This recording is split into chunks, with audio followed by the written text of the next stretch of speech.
4 na araw bago ang barangay and SK elections, isinasagawa na ng Batangas City Treasurer's Office ang rechecking ng mga balota. Sundan yan sa report ni Paul Hernandez.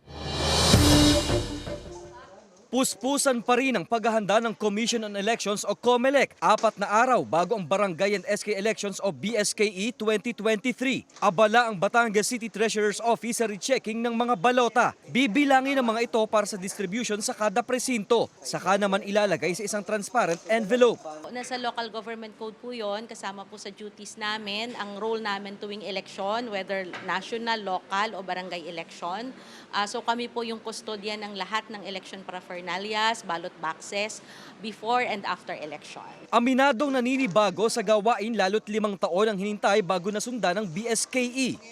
Bahagi ng paghahanda ang mga barikadang ito sa loob ng Batangas City Sports Coliseum. Dito mismo sa loob dadalhin yung mga balota. Magbabantay rito yung PNP, TDRO, GSD, Defense and Security Services, gayon din ang iba pang puwersa ng LGU. Sisimulan mamayang gabi ang paglilipat ng mga ballot box sa Coliseum. Mga electoral board ang kukuha ng mga ito sa darating na weekend.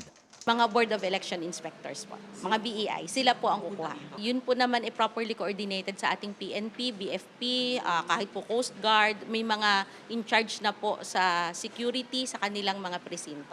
COMELEC na mismo ang nagsabi, 100% na silang handa sa botohan. Samantala, bukas isasagawa ng COMELEC ang huling araw ng pagbabaklas ng mga campaign materials na wala sa designated common poster area. Kasama si Buhay Adante Jr., Paul Hernandez, Balitang Southern Tagalog.